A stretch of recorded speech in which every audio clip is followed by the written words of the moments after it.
nchi nyingine isipokuwa hii nchi yetu ya Kenya ambayo tunaienzi, ambayo tumeirithi kutoka kwa wakuu wetu ambao waliotuacha, wale ambao walipigania uhuru.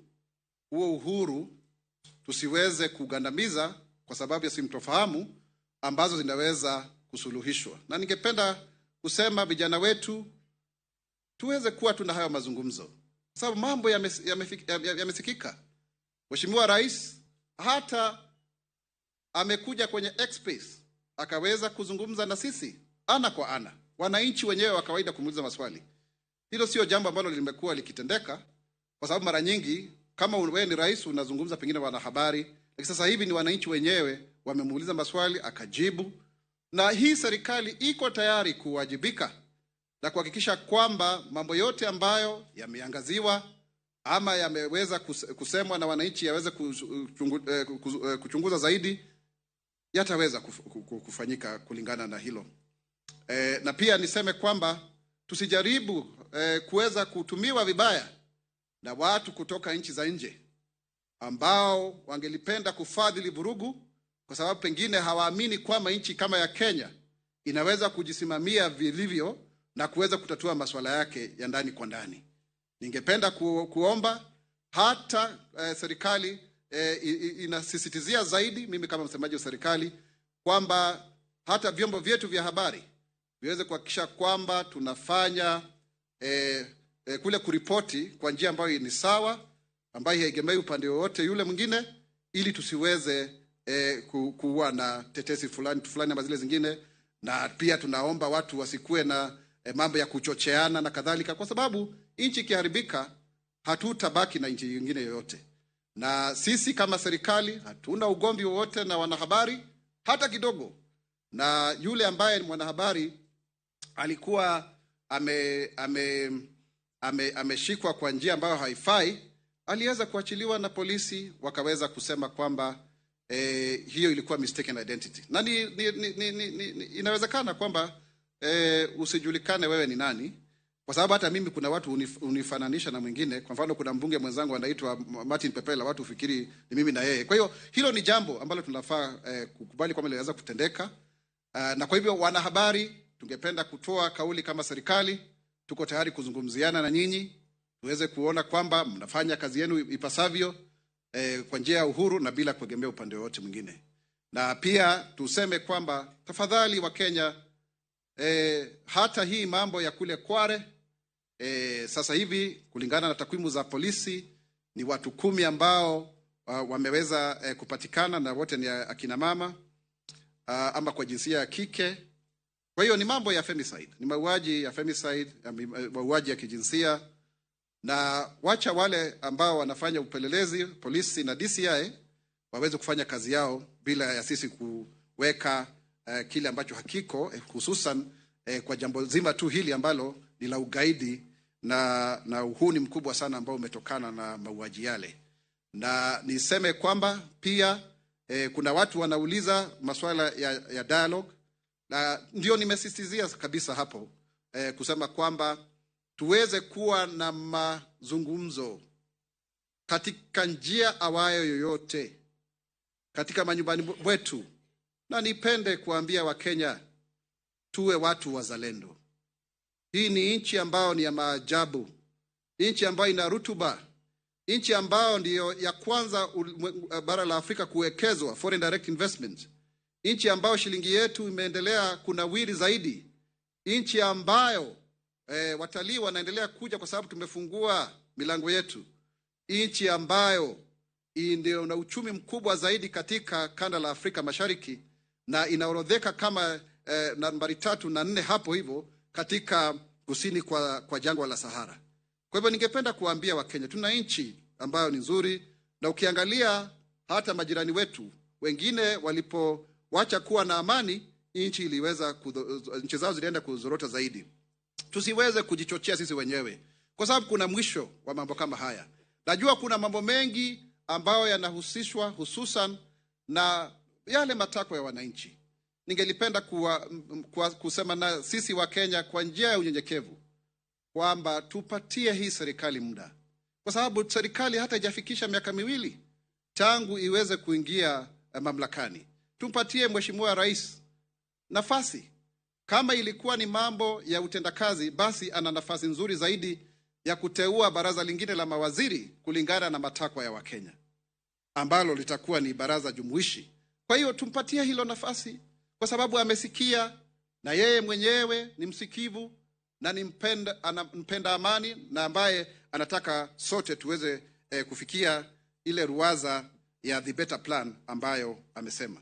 Kwa hiyo kwa machache na marefu, wacha nisome taarifa yangu kwa Kimombo, na alafu tutaweza kuendelea, tuchukue masuala mawili matatu, alafu tumalizie kikao hiki ili muweze kuwa na nafasi ya kupeleka history. So let me read in English. A press statement by the government spokesperson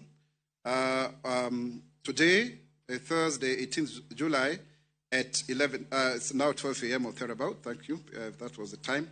The government regrets the occasional recurrence of the violence that has rocked the country in the past month since the first protests on 18th of June 2024, in an effort to voice concerns on the way in which the country was taking.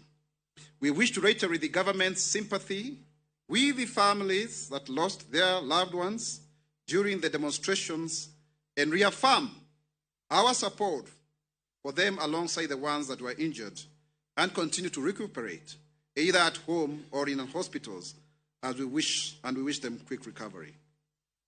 On the other hand, we cannot forget the business people who have suffered huge losses as their businesses remained closed during the demonstrations, losing billions of shillings. We wish to empathize with them as they strive to recoup their lost incomes. Overall, the country has lost approximately 6 billion shillings, according to KRA, as a result of the demonstrations, and fears abound that if the protests continue, the economy will have a negative impact in this new financial year as well. And you know we have a huge tax hole as a result of the non-passing or the rejection of the finance bill of 346 billion and the carryover of an expenditure from last year, pending bills of about 220 billion. As a government, we therefore make a passionate appeal to our children and our youth to reconsider their plans to uphold to hold the demonstrations, since that which they were clamoring for has been acceded to, and that these demonstrations have been infiltrated by goons whose aim is to destabilize the country's peace and prosperity. The government reaffirms that the President and the whole of government at large has heard your loud and clear voices, and we are ready to act on your concerns as demonstrated by the recent developments, which saw the President's unprecedented responsiveness to your demand by actually coming even to X to speak to us. The President, as both the head of state and head of government, has taken a number of steps in response to your concerns regarding governance of our country, which include, but not limited to, the rejection of the finance bill, where your voices were heard, and the controversial bill was dropped, reflecting the power of collecting advocacy. The reduction of the expenses of the office of the First Lady and spouse to the Deputy President, and this action portrays the government's commitment to streamline and ensure transparency in its operations and responding to your calls for fiscal discipline and responsibility. The President's direct engagement with you on social media demonstrates a commitment to open dialogue and addressing your concerns in real time through an interactive channel of your choice, signifying the shift in the means and modes of communication to the benefit of the common wananchi in a more democratic and individualized and personalized manner. The overhaul of the cabinet signals a fresh restart aimed to better governance and accountability as per your expectations. Reforming the Independent Electoral and Boundaries Commission, IEBC, is another significant step by our president towards ensuring fair and credible elections in the future. In addressing your concerns about unnecessary appointments, the president suspended the bill on the appointment of the chief administrative secretaries, or rather the exercise to appoint them. He also has banned public fundraisers, harambes, by officials in the public domain, some of whom have been accused of displaying opulence and arrogance to the chagrin of the electorates. And in this regard, the aim is to curb misuse of public resources and promote integrity in the public service. On behalf of any public official who has been seen to be opulent, proud, and arrogant, all of us, I wish to issue an unreserved apology to the people of Kenya. And wish to say that going forward, public officials shall demonstrate responsibility and humility as has been instructed by our appointing authority and our president, His Excellency President William Ruto. So I wish to issue that unreserved apology for that show of opulence and arrogance and display of matters that may be seen to be contemptuous of the sufferings of Kenyans. The president has also let go of the immediate past Inspector General of Police, among other actions, being part of the broader efforts to reform and strengthen the law enforcement agencies. These actions signify a shift in policy, demonstrating the power of your collective voices. While we urge to demonstrate a strong prick to our souls as well, so that we recognize the progress made so far in addressing the concerns of fellow Kenyans and to allow the changes already taken to actually percolate and to have the right kind of effect so that our country can grow economically, socially, politically, and even spiritually. I wish to remind Kenyans that being the President of the Republic of Kenya and Commander-in-Chief of the Defense Forces, His Excellency the President William Samoei Arap Ruto has a constitutional responsibility to protect the country from anarchy. On behalf of the government, I therefore make a call to all of us to embrace patriotism and nationhood and stay engaged with one another without violence and demonstration, and be focused and committed to building a peaceful progress in Kenya. Let us reject self-seekers whose aim is to gain from the foreign donors and sponsors who do not wish well for our country, and we get back to our daily livelihoods and build our nation with love, peace, and harmony, with an eye on cohesiveness and unity in our society. You are dedicated to positive change is commendable, and it is now time to channel our energies into constructive actions that serve to drive our nation or to move our nation forward. Putting God first and praying so that He can have mercy on our country so that we can return to normalcy. Wakenya wenzangu, Kenya itasimama, Kenya itainuka, Kenya itanawiri kwa umoja na uzalendo. Mimi ni Mkenya mzalendo. Je, wewe? Tudumishe utaifa na uzalendo. Asanteni.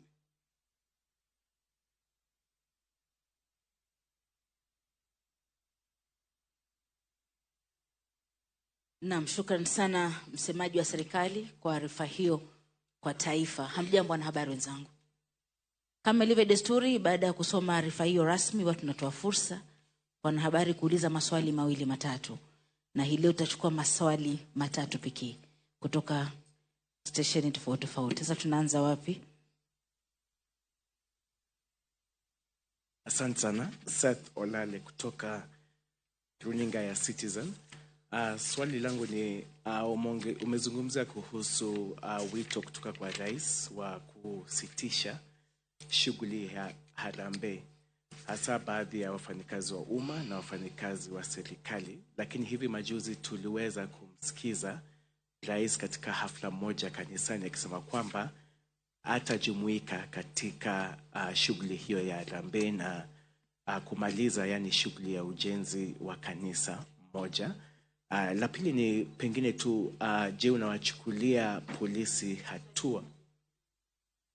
Na okay, sawa. Hii tu ya mwisho tu ni kwamba kuna mwanahabari kutoka pale Nakuru ambaye aliweza kupigwa risasi na maafisa wa polisi. Je, serikali itachukua hatua gani dhidi ya polisi? Okay, nashukuru. Jina langu ni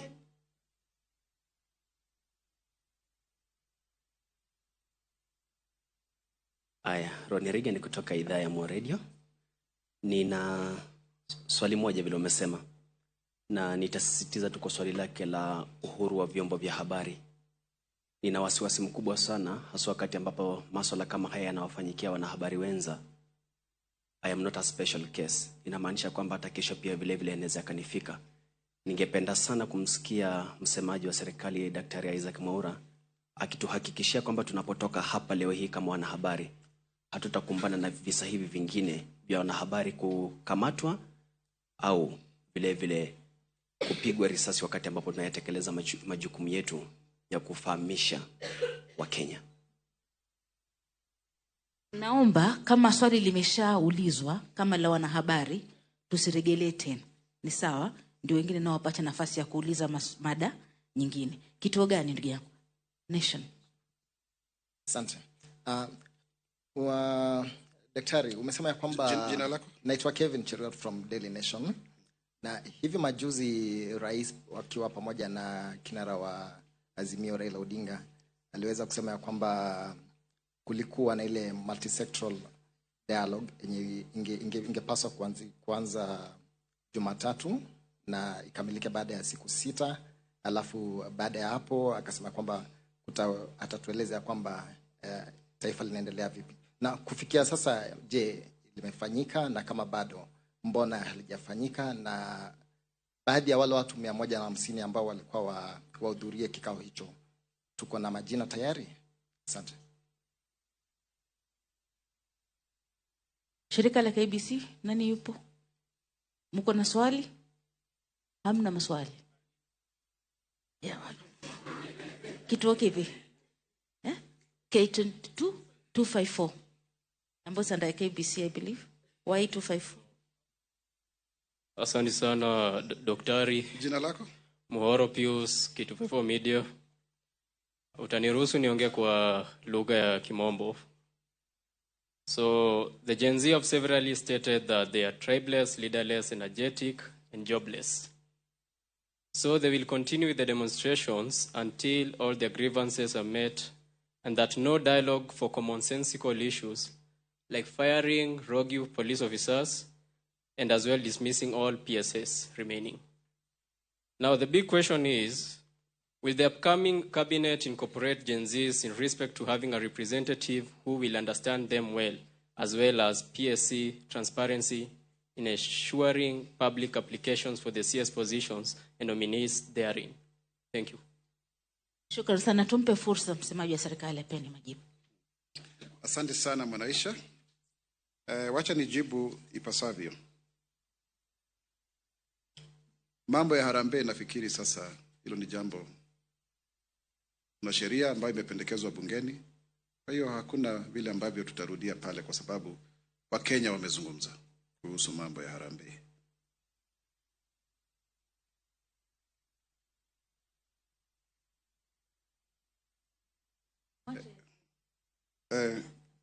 Kwa hivyo tuweze kurudilia mambo ya harambee hapo hata kidogo. Kwa sababu ndugu yangu Seth Olale, utasema ni harambee gani ambayo rais anafaa kuingia ama Mwaura ama mwingineko? Tuachane tu na hayo maneno. Sababu Wakenya walizungumza na tukasikia. Na ikumbuka kwamba sio mara ya kwanza kuwa na mchakato wa kuondoa hizi harambee. Kulikuwa na kamati teule iliongozwa na Mheshimiwa Koigi wa Mwere katika nafikiri ni bunge la 9 ama la 8. Unaweza kufanya utafiti ujue. Na pia Mheshimiwa gavana wa Kisumu sasa hivi Anyang' Nyong'o alikuwa ameleta sheria katika bunge la 11. Kwa hiyo sasa hivi tu ni kulichukulia hilo jambo kwa uzito kama vile ambavyo rais ameelekeza. Jambo la pili, Kwa hiyo mwanahabari wa Nakuru, nafikiri tumesikia na tayari upelelezi unaendelea wale ambao walihusika na hatua zitachukuliwa. Kwa hivyo ningependa kuambia wanahabari na wanahariri, njooni tuzungumziane. Suluhisho sio maandamano. Sababu nimesikia wengine wakisema kwamba tu maandamano ndio pengine inasikika. La hasha. Tuzungumziane. Tujue nani huyu alihusika, ni askari gani na kadhalika, baada ya upelelezi na uchunguzi. Lakini tuzungumziane. Kwa hivyo watu wale ambao mko hapa, kwa sababu this is the fourth stage, nyinyi wanahabari, ningependa kusisitiza kwa sababu hatuna nia yoyote kama serikali kugandamiza uhuru wa wanahabari hata kidogo. Hata nyinyi mmekuja hapa kunisikiza ndipo muweze kuperuza kile ambacho serikali inasema. Kwa hivyo tunahitajiana wanahabari, vyombo vya habari na sisi serikali, kwa sababu vyombo vya habari vina wafuasi channel ukipenda, na sisi tuna mawaidha, tuna maarifa, tuna information ambayo tungelipenda kuambia nchi ambao walichagua hii serikali hii. Kwa hiyo tuweze kuwa na mambo ya kuzungumziana kupitia vyombo vyenu, kupitia Media Council of Kenya na kadhalika, na tusuluhishe mambo haya yote. Na ni vizuri kwa sababu uliona hata wakati tulizungumza mambo ya yule ambaye alikuwa amechukuliwa kwa vibaya, bado polisi haikuficha. Walikuja na wakasema ilikuwa mistaken identity, hakuna jambo ambalo liliweza kufichwa. Jambo la Ronnie Reagan ni nafikiri ni swali tu kama hilo, kusema tu kwamba usiwe na hofu, kwa sababu wewe hata unakuja mara nyingi kwenye hizi press conferences, msidhani hata umekuja salama, na kuna usalama hata leo.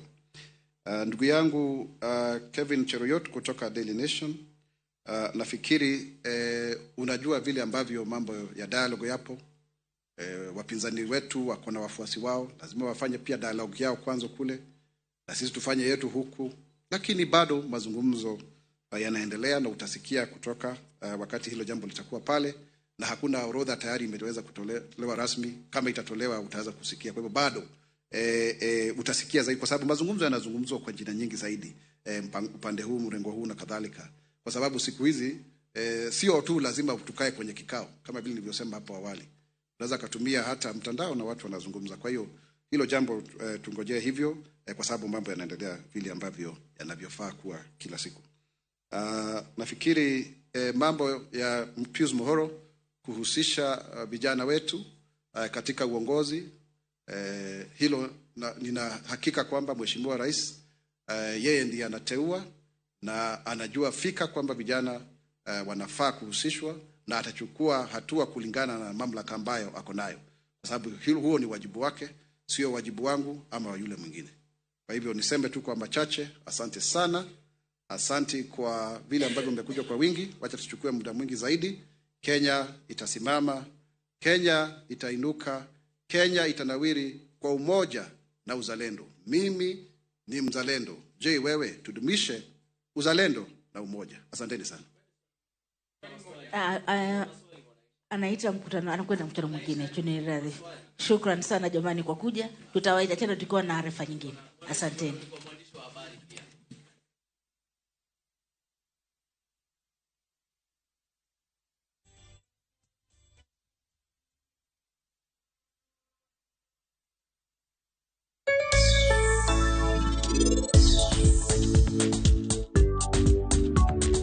You can now borrow up to 1 million Kenya shillings from as low as 1.2% as a 1-day, 7-day, 14-day, 30-day loan, or enjoy a longer term period of up to 1 year. Dial *522# or apply on the KCB app today.